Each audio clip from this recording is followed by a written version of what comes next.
Okay, let's dive into this explainer. Today, we're unpacking something pretty incredible. A deeply fascinating and honestly kind of challenging philosophical essay from October 2020 by the author Zhu Feng. It's titled, Please See If You Are Yourself. Now, it tackles the idea of absolute authenticity and, the totally unpredictable nature of the human heart. I mean, have you ever noticed how hard it is to actually know someone? Someone you've known for decades can just suddenly change or seem like a total stranger? It throws you off, right? Well, this explainer isn't about figuring other people out. No, we're turning that magnifying glass right around onto us.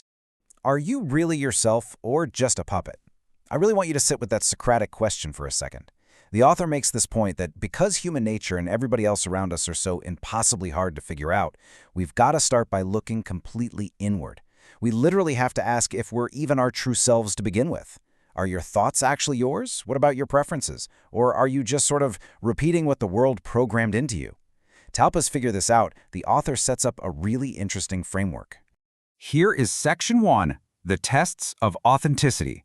So the author uses this brilliant allegorical setup to figure out if we're driven by our own feelings or just controlled by outside judgments. He gives us 3 escalating hypothetical tests. First, imagine a peach tree. You pick a peach, take a huge bite, and wow, it is literally the sweetest, most delicious peach you've ever had. You love it. You genuinely, internally love it. But then, some random person walks by and warns you, hey, don't eat that. It's a demon peach of desire, and eating it will lead you straight to hell. So what do? Do you keep eating it because your own internal experience tells you it's amazing? Or do you toss it in the trash because you're terrified of someone else's judgment?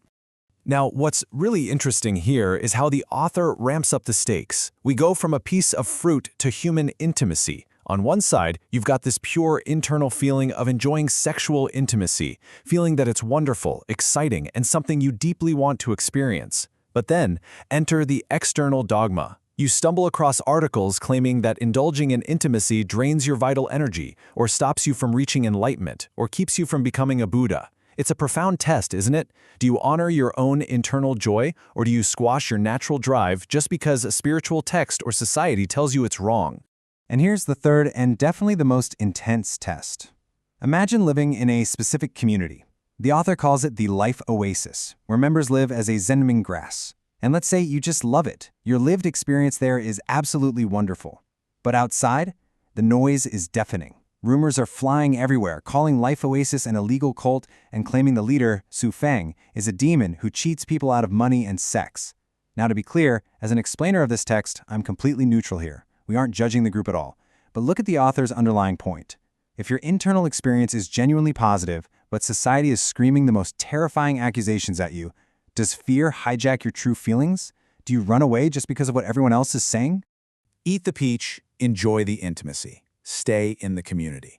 The author argues that if you follow your internal drive in all 3 of these scenarios, despite all that intense escalating external noise and judgment, then, and really only then, are you truly yourself. You have an independent consciousness. But if you change your behavior just to appease the warnings or the rumors, well, the author says you're basically a puppet, completely lacking your own independent mind. So, the crucial point is coming up here in Section 2, Defining Personal Truth. We need to fundamentally rethink our relationship with truth. Look, up until now, society has probably taught you that truth is something out there that you have to conform to, right? But this requires a massive paradigm shift. Truth isn't some objective, external fact hiding in a textbook or a religious scroll. Truth is your deepest inner feeling. It's your maximum driving force. It is exactly what you feel at your core. And when you violate that inner drive just to appease outside judgments, whether it's your parents, your friends, or the whole world, you're no longer acting in truth. You become a fake person. And what exactly happens when you abandon that personal truth? Like I said, you become a fake person. You turn into a mere megaphone, just loudly broadcasting the thoughts and fears of other people instead of coming up with your own. And the absolute worst part? You end up floating with no roots. When you don't anchor yourself in your own internal truth, you're forever tossed around by the wind and rain of the outside world. You literally just blow whichever way the cultural breeze tells you to blow. Which brings us to Section 3, the echo chamber. So how exactly do we lose ourselves like this? The author shares this brilliant, kind of hilarious, real-world anecdote from his college days to explain it. My wife said, That was the literal nickname the other students gave his roommate at the Beijing University of International Business and Economics. Seriously, no matter the topic, no matter the debate, this guy would always start his opinion with, "My wife said." He said it so much he became his nickname. He had turned into nothing more than a shadow of his spouse. His own original voice was entirely absent. But he's definitely not alone. We see this everywhere. Think about the phrase, "my mom said." I mean, how many people do you know who run their entire adult lives based entirely on the expectations and repeated phrases of their parents? Family is for sure one of the strongest external voices out there, and it can totally override our internal truth if we aren't careful.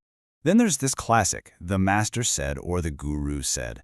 The author calls out how often people blindly hand the steering wheel over to spiritual masters or religious figures.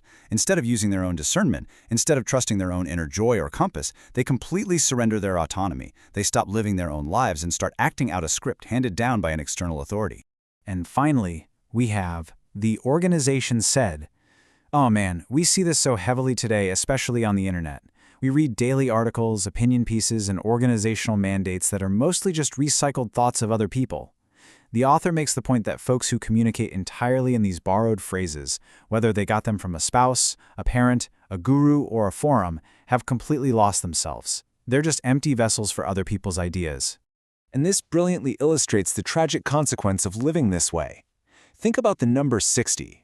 The author makes a striking observation. If you go out and ask people over the age of 60 who have spent their entire lives following the correct teachings of others, constantly trying to be good and steady by society's rules, you'll often uncover a profound sadness. They are filled with lifelong regret because they realize, right near the end of the line, that they never actually lived out their own true desires. They lived somebody else's life. Let's turn it around in Section 4, Becoming a True Person. So what does it actually look like to break out of that echo chamber and finally step up as a real, authentic individual? Well, check out this quote from a woman in a WeChat group the author observed. "Steady my ass. I'm an autumn grasshopper. I only have a few days left to jump. To hell with being steady." I absolutely love that. Society was demanding she be steady and proper, and she just completely rejects it. It's hilarious but deeply poignant.